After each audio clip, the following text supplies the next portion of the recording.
जिक्र कर रहे थे चार्जिंग बाय इंडक्शन का। Third method charging by induction.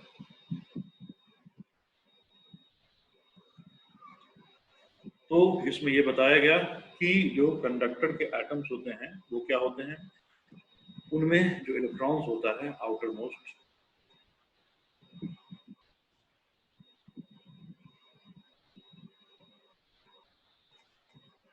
Hello. हाँ बोलो सुमित। सर बोल रहे थे थोड़ा पीछे से रिपीट कर दीजिएगा इसी का।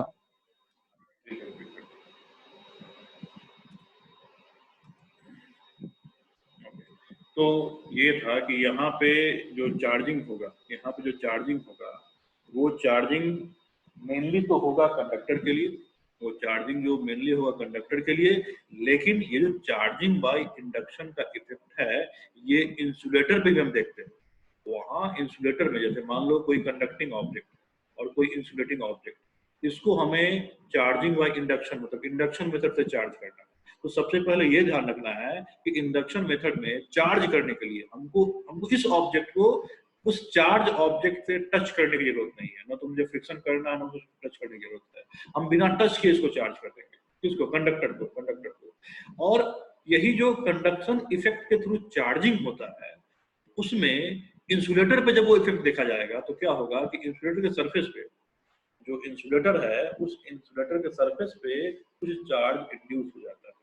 उस इंसुलेटर केस में नेट चार्ज जीरो रहता है, मतलब अगर पूछा जाए कि अगर इंसुलेटर है ये और इसको तुम इंडक्शन का इफेक्ट डाल रहे हो तो इस पे नेट चार्ज कितना होगा, तो नेट चार्ज जो होगा जो बिफोर होगा चार्जिंग एंड आफ्टर चार्जिंग वही रह जाएगा। अगर बिफोर चार्जिंग इस पे नेट चार्ज जीरो है तो जीरो ही रहेगा और आफ्टर चार्जिंग पे नेट चार्ज अगर जीरो है तो जीरो रहेगा। लेकिन कंडक्टर में ऐसा नहीं होगा, कंडक्टर में वो चार्ज हो जाएगा। तो पहला बात ध्यान रखना है, इस चीज का ध्यान रखना है। दूसरा ये ध्यान रखना है कि जो कंडक्टर है उसके एटम्स जो होते हैं, उसके एटम्स के इलेक्ट्रॉन्स होते हैं वो अपने न्यूक्लियस से, आउटर मोस्ट वाले इलेक्ट्रॉन अपने न्यूक्लियस से इंडिविजुअली बॉन्डेड होते हैं।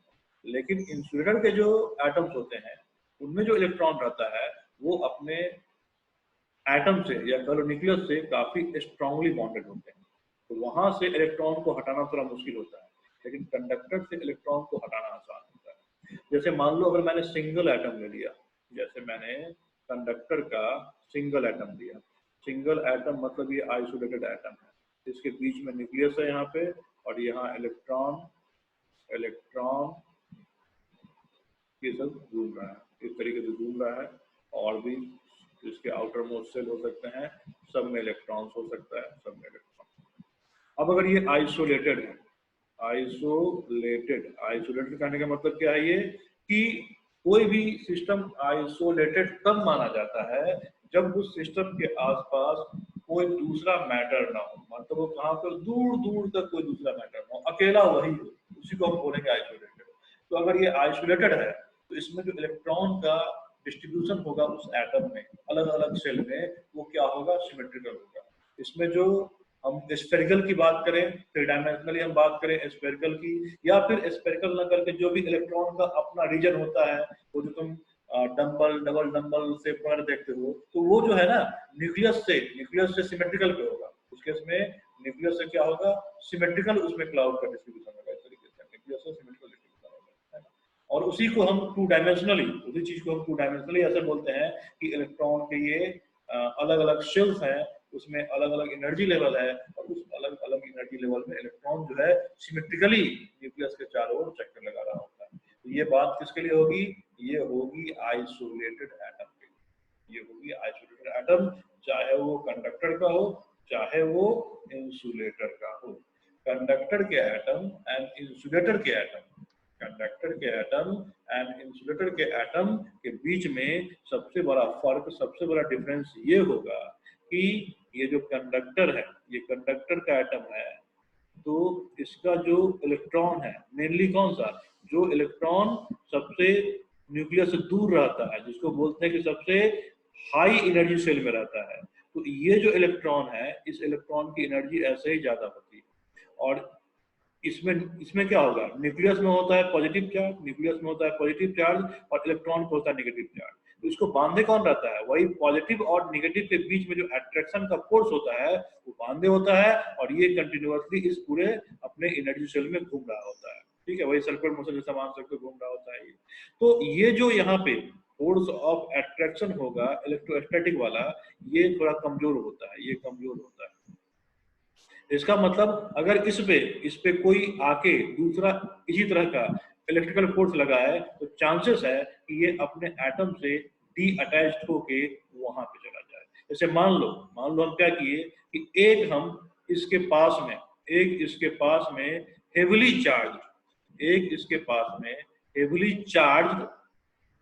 चार्ज ऑब्जेक्ट लाकर रख दिए। मान लो हेविली पॉजिटिवली चार्ज ऑब्जेक्ट है, उसको लाकर रख दिए, तो क्या होगा, ये जो पॉजिटिव चार्ज है ये भी इस इलेक्ट्रॉन पे क्या करेगा, अपनी तरफ फोर्स लगाएगा, ये भी इस इलेक्ट्रॉन पे अपनी तरफ फोर्स लगाएगा, ये भी इस इलेक्ट्रॉन को अपनी तरफ खींचेगा। मतलब अगर हम देखें यहाँ पे ये जो इलेक्ट्रॉन है अकेला, इस पे इसके न्यूक्लियस का फोर्स लग रहा है अपनी तरफ, और ये एक जो फोर्स लग रहा है ये फोर्स लग रहा है ये जो आउटर चार्ज ऑब्जेक्ट है उसका लग रहा है। अब इसमें अगर न्यूक्लियस का फोर्स इफ न्यूक्लियस अगर ग्रेटर देन इफ आउटर है तब तो इस इलेक्ट्रॉन को ये डी अटैच नहीं कर पाएगा। अगर if nucleus equal to if outer है तब ये बिल्कुल इक्विलिब्रियम पोजीशन पे आ जाएगा, ना डी अटैच कर पाएगा और ना अटैच कर पाएगा, कुछ नहीं कर पाएगा। लेकिन अगर इफ आउटर ग्रेटर देन क्या हो गया, इफ न्यूक्लियस हो गया, उस केस में क्या होगा, इस इलेक्ट्रॉन पे इस डायरेक्शन में नेट फोर्स लगने लगेगा और ये इलेक्ट्रॉन अपने न्यूक्लियस को छोड़ के इस चार्ज ऑब्जेक्ट की तरफ जाके इसके साथ अटैच हो जाएगा और इस पे ही आ जाएगा, और यहाँ जो पॉजिटिव चार्ज होगा उस पॉजिटिव चार्ज को न्यूट्रलाइज कर देगा। तो ये प्रोसेस जो है, ये प्रोसेस कंडक्टर में आसानी से हो सकता है। कहने का मतलब कंडक्टर के जो इलेक्ट्रॉन है अपने पेरेंट एटम को छोड़ के, अपने पेरेंट एटम, अब याद रखना मैं केवल यहाँ एटम की बात कर रहा हूँ, मैं अभी मटेरियल की बात नहीं कर रहा हूँ, मैंने अभी तुमको एटम के प्रोस्पेक्ट की चीज बताया है। तो ये अपने पेरेंट एटम को छोड़ के अगर इसमें इस चार्ज ऑब्जेक्ट में इतनी ताकत है कि इसका फोर्स बहुत ज्यादा हो जाए तो ये अपने पेरेंट एटम को छोड़ के इस चार्ज ऑब्जेक्ट के पास आ जाएगा और यहाँ चिपक जाएगा। तो ये जो प्रोसेस है ये कंडक्टर में आसानी से हो जाता है, बट इंसुलेटर में ये नहीं हो पाता। मतलब लैब में जितना भी हम चार्ज ऑब्जेक्ट के थ्रू ये काम करेंगे तो वो इंसुलेटर में आसानी से नहीं हो सकता। कहने का मतलब इंसुलेटर के जो एटम होंगे वो अपने पेरेंट एटम से इस तरीके से डी अटैच नहीं होंगे। हाँ ये होगा कि ये जो है इसकी तरफ थोड़ा सा आएगा जरूर, लेकिन कंप्लीटली अपने न्यूक्लियस को छोड़ के नहीं आएगा। तो उस समय क्या होगा, उस समय चार्ज का ये जो है इलेक्ट्रॉन क्लाउड का ये सिमेट्रिकल डिस्ट्रीब्यूशन नहीं रहेगा। किसमें, in case of insulator symmetrical distribution नहीं रहेगा, ये जो इलेक्ट्रॉन क्लाउड है सिमेट्रिकल डिस्ट्रीब्यूटेड हो जाएगा। वो हम बाद में देखेंगे, वो हम अभी इसी में थोड़ा आगे देखेंगे। तो अभी तो मेन हमको देखना है कि चार्जिंग बाय इंडक्शन जो है उस इंडक्शन चार्ज के थ्रू कंडक्टर को कैसे चार्ज किया जाता है। हाँ, अगर चार्ज ऑब्जेक्ट जो है नेगेटिवली होगा तो रिपल्सन हो जाएगा, तो ये अपने न्यूक्लियस की तरफ ज्यादा आ जाएगा, न्यूक्लियस के ज्यादा नजदीक आ जाएगा। उस केस में इलेक्ट्रॉन क्लाउड भी डिस्टॉर्टेड हो जाएगा, अनसिमेट्रिकल डिस्ट्रीब्यूशन होगा, लेकिन इसको अब अपने न्यूक्लियस की तरफ ज्यादा अट्रैक्शन का फोर्स मिलेगा, क्योंकि ये चार्ज ऑब्जेक्ट इस पर रिपल्सिव फोर्स लगाएगा तो ये अपने न्यूक्लियस की तरफ ज्यादा अट्रैक्ट हो जाएगा। बाहर टेबल पे मेरा पेन, ये समझ में आया? Yes sir. फिर भी तो चार्ज तो नहीं होगा ना, क्योंकि इलेक्ट्रॉन तो उसी में रहेगा ना इसमें। सर। अगर पॉजिटिव चार्ज बाहर से कोई हैवली पॉजिटिव चार्ज बॉडी लाएंगे, अभी आप बोले ना कि वो अपने पेरेंट एटम को छोड़ के बाहर नहीं निकल पाएगा, किस उसी केस में में, रहेगा। कंडक्टर में कि इंसुलेटर सर में? जब कंडक्टर में, कंडक्टर में तो बोले कि चला जाएगा। सर ये वाला केस अभी आप कंडक्टर में बता रहे हैं ना? नहीं, देखो ये हम एक एटम लिए हैं, ठीक है? Yes sir. अब सुनो ध्यान से, ये एक हम एटम लिए हैं, अगर ये एटम कंडक्टर का है, तो उस केस में इसका चांसेस हो सकता है, कि ये जो रॉड हम बाहर से लाए हैं उसके द्वारा लगने वाला फोर्स न्यूक्लियस के लगने वाले फोर्स से ज्यादा हो, और तब ये इलेक्ट्रॉन यहाँ से निकल के इस ऑब्जेक्ट पे आ जाए। लेकिन जब ये सिंगल एटम होगा तब की बात होगी, बातों को ध्यान से सुनो। अगर सिंगल एटम हो और ये एटम कंडक्टर का एटम है तो उस केस में इस बात की पॉसिबिलिटी ज्यादा हो जाती है कि जो आउटर मोस्ट सेल में इलेक्ट्रॉन्स हैं वो अपने न्यूक्लियस के प्रभाव से हट जाएं और हट के जो है वो जो चार्ज ऑब्जेक्ट है उस पे जाके चिपक जाएं। तो उस केस में क्या होगा, जितना इलेक्ट्रॉन यहाँ पे हटेगा उतना इलेक्ट्रॉन का कमी हो जाएगा इस एटम में। और न्यूट्रल केस में क्या होगा, न्यूट्रल जब रहा होगा ये एटम, उस केस में प्रोटॉन का नंबर और इलेक्ट्रॉन का नंबर सेम रहा होगा, तो उस वक्त इस पे चार्ज कितना रहा होगा, 0 रहा होगा। लेकिन जब कुछ इलेक्ट्रॉन यहाँ से इस एटम से इलेक्ट्रॉन निकल के आ गया, इस एटम से इलेक्ट्रॉन निकल के आ गया इस चार्ज ऑब्जेक्ट पे, जितना इलेक्ट्रॉन निकल के आ जाएगा इस आउटर चार्ज ऑब्जेक्ट पे उतने इलेक्ट्रॉन की कमी हो जाएगी इस एटम में। और वही इलेक्ट्रॉन की कमी से हम कह सकते हैं कि प्रोटॉन की संख्या ज्यादा हो जाएगी, और जितनी प्रोटॉन की संख्या ज्यादा होगी उतना ही इस एटम पे पॉजिटिवली चार्ज शो होगा। तो ये मैं बात कर रहा हूँ कंडक्टर की। सर अगर एटम अकेला ना हो तो उसका सिर्फ सिमेट्रिकल मतलब इलेक्ट्रॉन क्लाउड नहीं होगा, लेकिन उस पे चार्ज तो हो जाएगा ना। हाँ, एटम अगर जैसे अगर हम चार्ज करेंगे तो अकेले एटम को लेके तो चार्ज नहीं करेंगे, हम तो पूरा एक बॉडी लेंगे जिसमें बहुत सारा एटम होगा। हाँ, तो आ रहा है ना उस पे। पहले ये चीज समझ में आया कि नहीं कि कंडक्टर में ये चीज आसानी से हो सकता है कि कंडक्टर में जो उसके इलेक्ट्रॉन्स होते हैं वो अपने पेरेंट एटम से तो ऐसे ही डीअटैच होते रहते हैं, लेकिन अगर कोई दूसरा चार्ज बॉडी उसके नजदीक ला जाया जाए, अगर कोई दूसरा चार्ज बॉडी उसके नजदीक लाया जाए, अगर पॉजिटिवली चार्ज ऑब्जेक्ट है, तो क्या होगा, नेगेटिवली चार्ज ऑब्जेक्ट उसकी तरफ इजीली अट्रैक्ट हो सकता है, और अगर ये नेगेटिवली चार्ज ऑब्जेक्ट है आउटर वाला तो इलेक्ट्रॉन इससे दूर जा सकता है। इस चीज को ध्यान रखना है। कंडक्टर में ये चीज आसानी से हो सकता है, इंसुलेटर में ये चीज नहीं हो पाएगा। बस ये चीज समझना है, ठीक? Yes sir. अब देखो इसमें होता क्या है, चार्जिंग बाय कंडक्शन में। तो पहले हम देखेंगे charging by conduction for conductor, ये हम देखेंगे फॉर कंडक्टर। तो पहले प्रोसेस समझ लो होता क्या। सपोज करो कि मेरे पास ये एक कंडक्टर है, और फिलहाल क्या है, न्यूट्रल कंडक्टर। न्यूट्रल कंडक्टर में क्या होगा, न्यूट्रल कंडक्टर में इसमें जितने भी चार्जेस होंगे, जितने भी एटम्स होंगे, हर एक एटम में जितने भी इलेक्ट्रॉन्स होंगे और जितने भी प्रोटॉन्स होंगे उसकी संख्या क्या होगी, सेम होगी। मतलब number of protons equal to number of electron होगा इस न्यूट्रल कंडक्टर। अब हम क्या करते हैं कि इस न्यूट्रल कंडक्टर के पास में कोई एक चार्ज ऑब्जेक्ट ले आते हैं, कोई एक दूसरा चार्ज ऑब्जेक्ट। अब दूसरा चार्ज ऑब्जेक्ट दूसरा कंडक्टर हो सकता है या दूसरा इंसुलेटर हो सकता है, ठीक। अब मान लो मैंने एक पॉजिटिवली चार्ज ऑब्जेक्ट यहाँ पे लाकर रख दिया। अब इसके हम कुछ एटम्स दिखा रहे हैं, मान लो इसके कुछ एटम्स ड्रॉ कर रहे हैं। ये जो एक एक बॉक्स है वो बॉक्स क्या रिप्रेजेंट कर रहा है, एटम रिप्रेजेंट कर रहा है, और ये जो डॉट्स हैं उस एटम के न्यूक्लियस रिप्रेजेंट कर रहे हैं।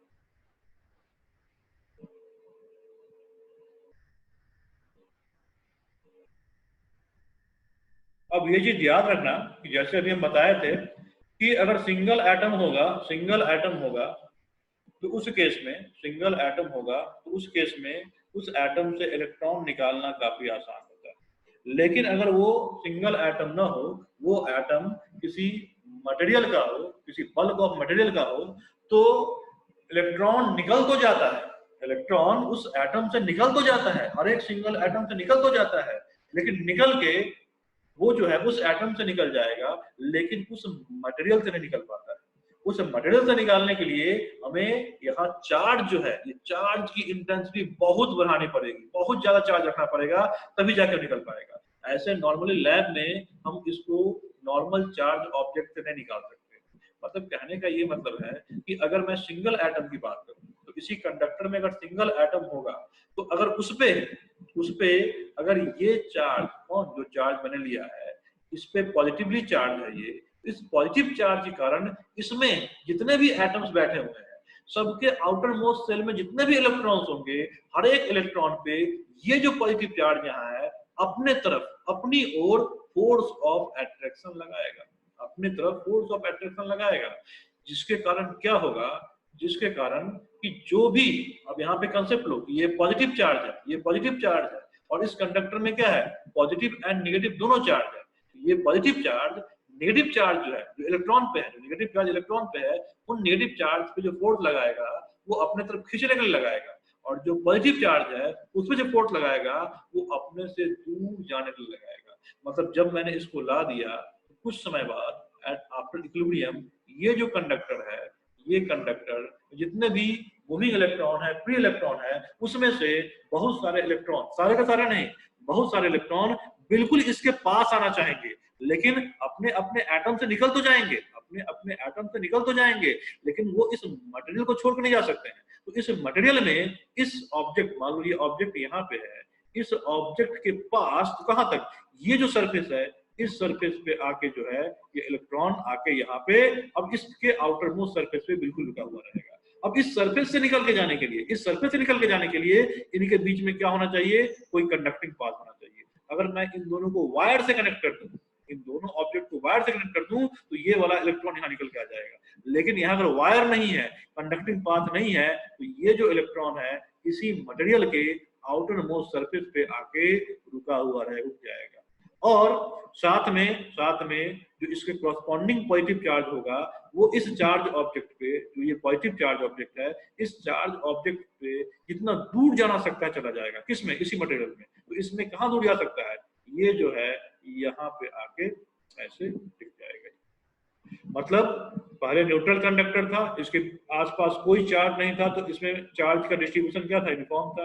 अब जब मैंने यहाँ पे एक चार्ज ला के रख दिया, जब मैंने यहाँ पे एक चार्ज ला के रख दिया, तो कुछ समय बाद, कुछ समय मतलब क्या, फ्रैक्शन ऑफ सेकंड होता है, मतलब 10⁻⁹ सेकंड के बाद, या कह लो 1 नैनो सेकंड बाद ये सेटअप हो जाएगा। मतलब जो यहाँ चार्ज है, जो मैंने यहाँ पे चार्ज लिया है, जो मैंने यहाँ पे चार्ज ऑब्जेक्ट लिया है, जैसे मैं अगर यहाँ पॉजिटिव चार्ज ऑब्जेक्ट लूं, तो कंडक्टर का जो सरफेस उसके इन नजदीक में है, कंडक्टर का जो सरफेस इस चार्ज ऑब्जेक्ट के नजदीक में है, तो अगर मैंने यहाँ पॉजिटिव चार्ज लिया है, तो इस सरफेस पे इसके अपोजिट चार्ज आ जाएगा, और इससे दूर वाले सरफेस पे नेगेटिव चार्ज आ जाएगा। तो यही जो चार्ज यहाँ पे अभी देख लो, अभी अगर तुमसे पूछे कि इस कंडक्टर पे कितना चार्ज है, तो चार्ज अभी भी कितना है, 0 है। लेकिन क्या हुआ है कि ये जो नेगेटिव चार्ज है वो एक तरफ हो गया है, और ये पॉजिटिव चार्ज एक तरफ हो गया है। तो यही जो नेगेटिव चार्ज और यही जो पॉजिटिव चार्ज होता है, इसको हम लोग इंड्यूस चार्ज बोलते हैं, इंड्यूस चार्ज, है ना, इंड्यूस चार्ज। अभी ऑब्जेक्ट चार्ज नहीं हुआ है, अभी ऑब्जेक्ट चार्ज नहीं हुआ है, तो ये इंटरमीडिएट स्टेप होता है। पहला स्टेप क्या होता है कि पहले हम क्या करेंगे, एक आइसोलेटेड कंडक्टर ले लेंगे, फिर दूसरा स्टेप, उस आइसोलेटेड कंडक्टर के पास एक दूसरा चार्ज ऑब्जेक्ट लाएंगे,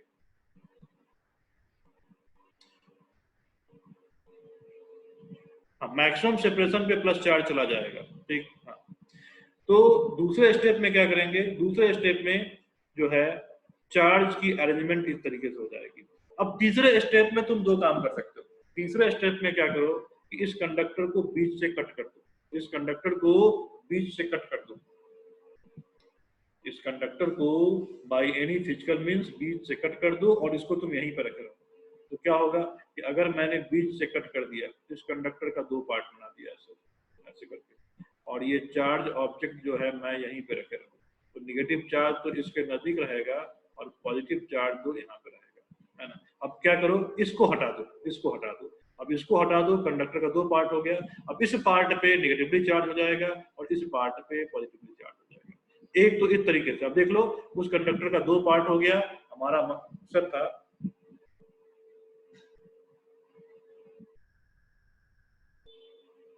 और हाँ वो मैग्नेटिज्म का है, वो मैग्नेटिज्म में बात करेंगे, अभी इसको देख लें, अभी इसको देख लेते हैं। ठीक, तो इस तरीके से देख सकते हो कि मेरा मकसद था कंडक्टर को चार्ज करना, और किसी तरीके से हो, चाहे काट के हो चाहे पीट के हो, जो भी तरीके से हो। अब यहाँ देख लो ये जो कंडक्टर है इसका दो पार्ट बन चुका है, एक पार्ट नेगेटिवली चार्ज हो गया है और एक पार्ट जो है पॉजिटिवली चार्ज हो गया है। तो यही मेथड होता है चार्जिंग बाय इंडक्शन। अब इसमें एक और काम यहाँ हम कर सकते हैं, इसमें हम एक और काम कर सकते हैं, क्या कि जैसे ये कंडक्टर था और इसके सामने मैंने एक दूसरा चार्ज ऑब्जेक्ट डाला, एक दूसरा चार्ज ऑब्जेक्ट प्लस वाला डाला, तो इसके इस सरफेस पे क्या आ गया, नेगेटिव चार्ज आ गया, इसके इस सरफेस पे क्या आ गया, पॉजिटिव चार्ज आ गया। और दूसरा काम इसको हम कर सकते हैं कि इसको हम जमीन से कनेक्ट कर दें, इसको हम अर्थ से कनेक्ट कर दें। तो अर्थ जो होता है, अर्थ ये सबसे बड़ा कंडक्टर होता है, ये है सबसे बड़ा कंडक्टर, बड़ा कंडक्टर। क्यों? क्योंकि अगर हम चार्ज के पॉइंट ऑफ व्यू से देखें तो चार्ज जो है, चार्ज मास से एसोसिएटेड होता है, मतलब वही इलेक्ट्रॉन प्रोटॉन चार्ज है ना, तो जहां पे सबसे अधिक चार्ज मास होगा वहीं पे सबसे ज्यादा चार्ज होगा, सबसे ज्यादा चार्ज।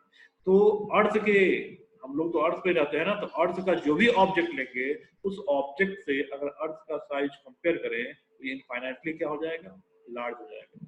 इनफाइनाइटली लार्ज होगा मतलब इसमें इनफाइनाइटली लार्ज मास होगा, और इनफाइनाइटली लार्ज मास होने पे इसमें इनफाइनाइटली चार्ज होगा। तो अर्थ की खासियत होती है कि अर्थ में अगर कुछ पॉजिटिव, कुछ इलेक्ट्रॉन डाल दो या कुछ इलेक्ट्रॉन निकाल दो, अर्थ में अगर तुम कुछ इलेक्ट्रॉन डाल दो या कुछ इलेक्ट्रॉन निकाल दो, तो उसमें अर्थ के चार्ज से या अर्थ के पोटेंशियल पे कोई फर्क नहीं पड़ता है। अर्थ का पोटेंशियल हमेशा हम डिफरेंस में क्या लेते हैं, जीरो लेते हैं। मतलब वही बात है कि चार्ज को मानो कि पानी है, पानी समुद्र का पानी है, उसमें से अगर 2 बाल्टी पानी निकाल लिया जाए या 2 बाल्टी पानी डाल दिया जाए तो पानी के लेवल पे कोई फर्क नहीं पड़ने वाला। पानी का लेवल क्या हो गया, पोटेंशियल हो गया। उसी तरह अर्थ में अगर कुछ पॉजिटिव चार्ज डाल दिया जाए और कुछ नेगेटिव डाल दिया जाए उससे कोई फर्क नहीं पड़ता। अब जैसे ही तुमने इसको अर्थ से कनेक्ट किया तो अर्थिंग का जो साइन होता है, अर्थिंग का साइन हम इस तरीके से देते हैं, इस तरीके से अर्थिंग का साइन देते हैं। तो जैसे ही तुमने अर्थ से कनेक्ट कर दिया तो क्या होगा, अर्थ देखेगा कि ठीक है इसका ये जो इंड है, इसका ये जो इंड है हम इससे कनेक्टेड है, इसके पास कुछ एक्स्ट्रा पॉजिटिव चार्ज है। तो अर्थ क्या करेगा कि अर्थ में जो इलेक्ट्रॉन्स है वो इलेक्ट्रॉन इस पॉजिटिव चार्ज को क्या करेगा, न्यूट्रलाइज करने के लिए यहाँ दौड़ लगाएगा, और जितने भी यहाँ पॉजिटिव चार्ज हैं उतने इलेक्ट्रॉन इसके साथ चिपक के क्या हो जाएगा, उतने इलेक्ट्रॉन इसके साथ चिपक के इस चीज को क्या करेगा, न्यूट्रलाइज कर देगा। मतलब यहाँ जो नेगेटिव चार्ज था, पॉजिटिव चार्ज, वो सब अब खत्म हो चुका है। कहने का मतलब अभी जब मैंने इसको अर्थ से कनेक्ट नहीं किया था, तो इस पे जितने पॉजिटिव चार्ज थे और जितने नेगेटिव चार्ज थे उसमें से कुछ नेगेटिव चार्ज इधर हो गया था और कुछ पॉजिटिव चार्ज इधर हो गया था। ओवरऑल चार्ज अभी भी इस पे कितना था, 0 था। लेकिन जब मैंने इसको अर्थ से कनेक्ट कर दिया तो मान लो इधर इस इंड पे अगर 10 पॉजिटिव चार्ज आके इकट्ठा था और उसको न्यूट्रलाइज करने के लिए अर्थ से 10 इलेक्ट्रॉन यहाँ पे आके दौड़ लगा दिया। अब वो 10 इलेक्ट्रॉन क्या हो गया, इस कंडक्टर पे एक्सेस हो गया, इस कंडक्टर पे 10 इलेक्ट्रॉन एक्सेस हो गया। अब क्या करो कि नेक्स्ट स्टेप में फिर ये अर्थिंग को हटा दो, अर्थिंग को कट कर दो और फिर क्या कर दो, इस ऑब्जेक्ट को हटा दो। अब इस ऑब्जेक्ट को हटाओगे, देखो इधर में जो भी चार्ज था वो न्यूट्रलाइज हो चुका है, इधर का नेगेटिव चार्ज एक्स्ट्रा है, तो क्या हो जाएगा कि उसको हटाने के बाद इस कंडक्टर पे जो है कुछ ना कुछ नेगेटिव चार्ज एक्स्ट्रा रह जाएगा। कितना नेगेटिव चार्ज, जितना वही अर्थ से सप्लाई हुआ होगा, और ये ऑब्जेक्ट नेगेटिवली चार्ज हो जाएगा। समझ में आया? Yes sir. सर तो अर्थ सिर्फ पॉजिटिव चार्ज लेगा, नेगेटिव ना, जो देखो अर्थ से मान लो अर्थ जहाँ अर्थिंग कर रहे हो तो इस इंड पे अगर नेगेटिव चार्ज है मतलब क्या है, समझो इसको, इलेक्ट्रॉन इस इंड पे नेगेटिव चार्ज है मतलब यहाँ पे इलेक्ट्रॉन अभी ज्यादा है, इस इलाके में इलेक्ट्रॉन ज्यादा है। तो जैसे ही मैं इससे अर्थ से कनेक्ट करूंगा तो ये इलेक्ट्रॉन ज्यादा है, अब ये कंडक्टिंग सरफेस है और यहाँ पे इलेक्ट्रॉन कम जगह पे ज्यादा इलेक्ट्रॉन आगे इकट्ठा हो गया है, तो इन सब इलेक्ट्रॉन के बीच में क्या होगा, रिपल्सन होगा। या अगर पॉजिटिव चार्ज भी होता तो इन पॉजिटिव चार्ज के बीच में क्या होता, रिपल्सन होता। और रिपल्सन के लिए क्या करेगा, ये मैक्सिमम से मैक्सिमम जितना दूर जा सकता है एक दूसरे से वो जाना चाहेगा। तो जैसे ही इसको अर्थ से कनेक्शन मिला तो इसको तो मौका मिलेगा ना इसको कि अर्थ में सबसे दूर जाने का मौका मिलेगा, तो फट से क्या हो जाएगा, यहाँ ट्रांसफर हो जाएगा। तो अगर जो भी एक्सेस चार्ज होता है, जो भी एक्सेस चार्ज, वो इसमें क्या हो जाता है, ट्रांसफर हो सकता है। तो ऐसे कर सकते हो कि अगर इसमें एक्स्ट्रा इलेक्ट्रॉन था तो एक्स्ट्रा इलेक्ट्रॉन यहाँ से निकल जाएगा, इसको ऐसे कहा जा सकता है। या इसका उल्टा ये भी कहा जा सकता है कि यहाँ जो एक्स्ट्रा इलेक्ट्रॉन था तो इसमें से अर्थ से कुछ पॉजिटिव चार्ज निकल के, जितना एक्स्ट्रा इलेक्ट्रॉन था इससे कुछ पॉजिटिव चार्ज निकल के, निकलता नहीं है पॉजिटिव चार्ज, लेकिन हम उसको थ्योरेटिकली मान लेते हैं कि हाँ यहाँ से कुछ पॉजिटिव चार्ज निकल के ये जो इलेक्ट्रॉन है इन इलेक्ट्रॉन को आके न्यूट्रलाइज कर दिया होगा। ठीक, yes sir. Sir Yes, sir. कर सकते हैं, जैसे इसमें पॉजिटिव तरफ से किए तो निगेटिव वाले से भी कर सकते हैं। हाँ हाँ बिल्कुल कर सकते हैं। अब देखो इसमें एक इसका एक और तरीका बताते हैं ना, इसमें हम कोई जरूरी नहीं कि अर्थ से कनेक्ट करें, बिना अर्थ से कनेक्ट किए भी इसको हम चार्ज कर सकते हैं। जब देखो कैसे, मान लो मेरे पास ये एक कंडक्टर जो लैब में किया जाता है, लैब में जो चार्ज किया जाता है चार्जिंग बाय इंडक्शन, तो मेरे पास एक कंडक्टर है जो इंसुलेटेड स्टैंड पे, जो है इंसुलेटेड स्टैंड पे, ये कंडक्टर है, ये कंडक्टर है, और ये जो स्टैंड है ये इंसुलेटेड स्टैंड है, ये इंसुलेटेड स्टैंड है।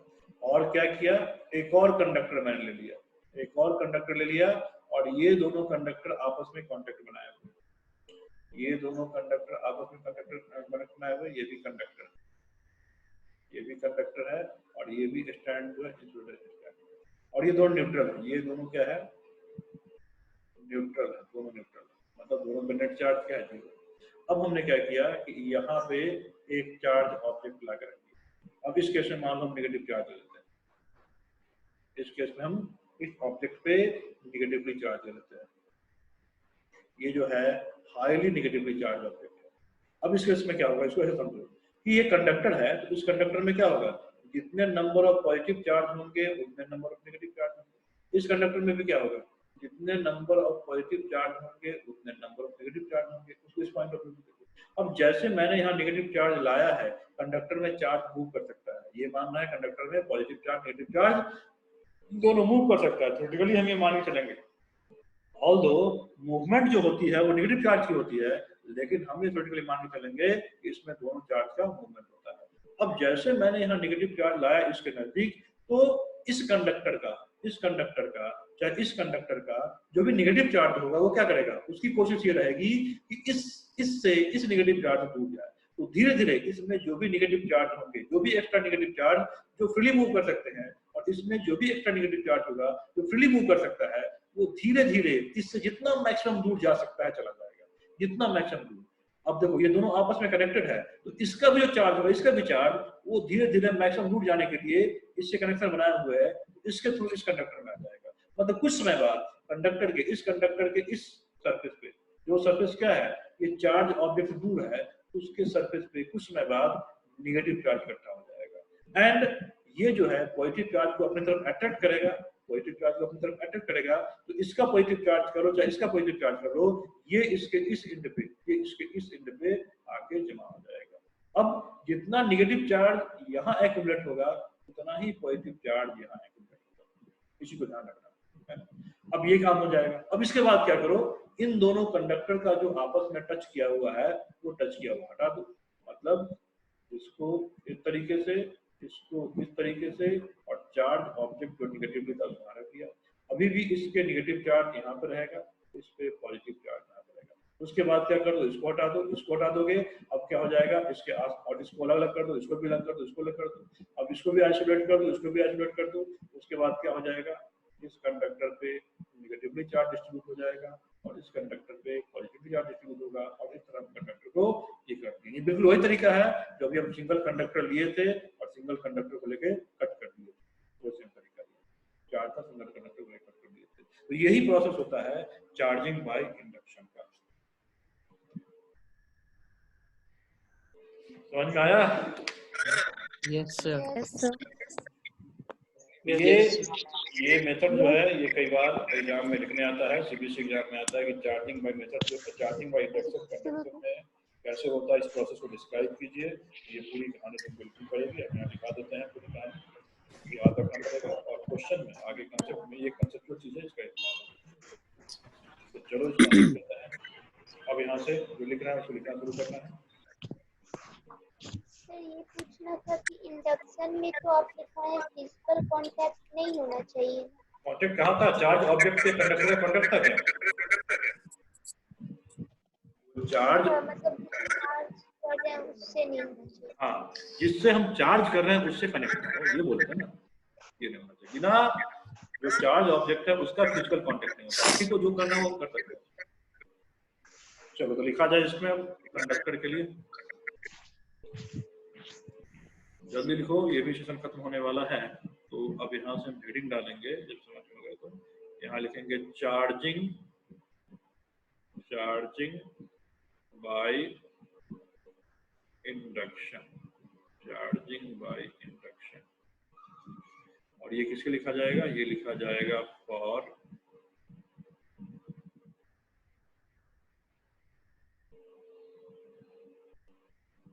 बोलने में किसी को सुनाई देगा, किसी को नहीं सुनाई देगा, चलो क्या पता है, लिख देते हैं, कोई दिक्कत नहीं है।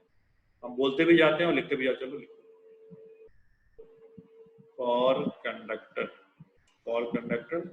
तो अब क्या किया जाएगा कि इफ, इसमें लिखा जाएगा इफ अ चार्ज ऑब्जेक्ट या charge body is brought near an uncharged conductor,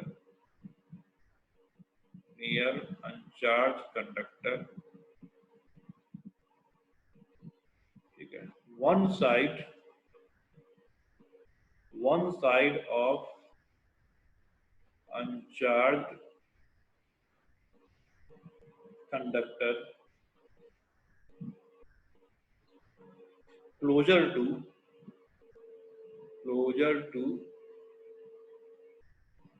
charged body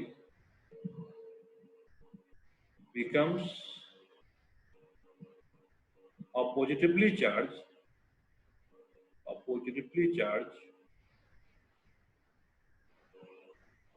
while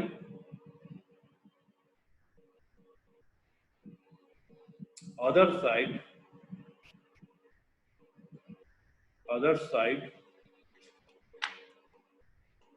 becomes similar charge,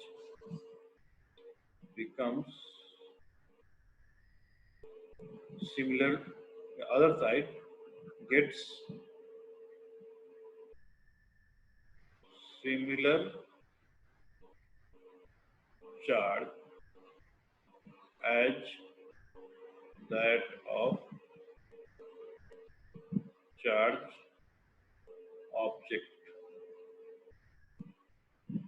object.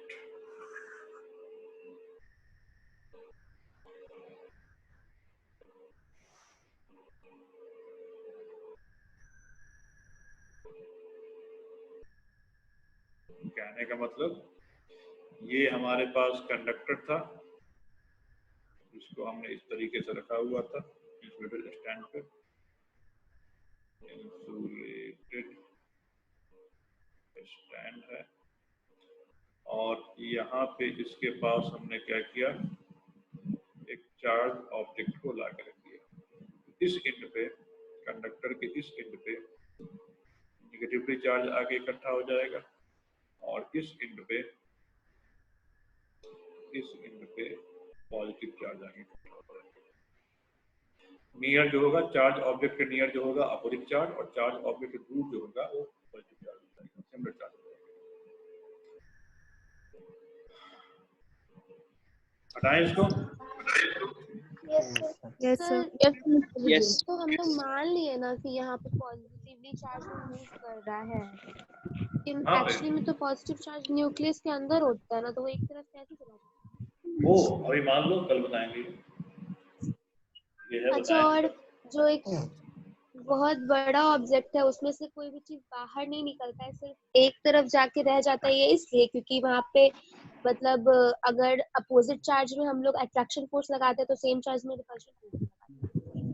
हाँ ये कर सकते हो। और जो बड़ा ऑब्जेक्ट होता है ना, तो ऑब्जेक्ट में और भी सारी फोर्सेस लग रही होती है ना, ये केवल नेगेटिव पॉजिटिव अट्रैक्शन के अलावा ऑब्जेक्ट का अपना एक बाइंडिंग जो होता है, मतलब ऑब्जेक्ट का मटेरियल जो है, सरफेस जो है, वो सरफेस जो है उससे निकलना, ये आगे चल के आप केमिस्ट्री में पढ़ोगे, कि एक वर्क फंक्शन होता है, एक मिनिमम एनर्जी होती है, उतनी एनर्जी डालेंगे तभी जाके चार्ज वहां से इजेक्ट होगा। तो वो एनर्जी केवल ये चार्ज ऑब्जेक्ट डालने से नहीं होता है ना। तो फिलहाल यही मान के चलना।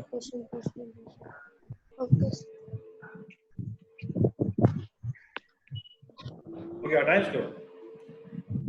Yes sir. लिखो, आगे लिखो। नेक्स्ट पॉइंट है कि the charge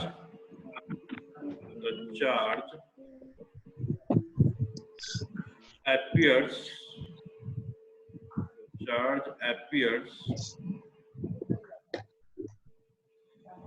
on neutral conductor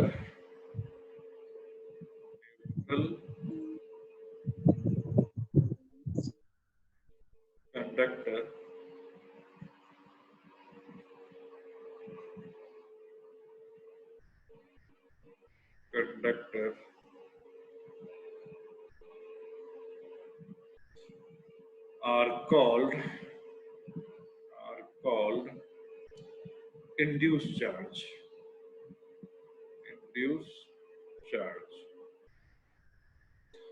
चलो ये सेशन भी खत्म होने वाला है। नेक्स्ट में लॉगिन कर लेना। induced charge and phenomenon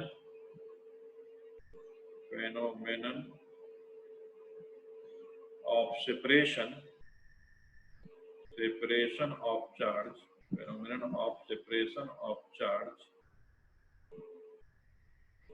is called phenomenon of separation of charge।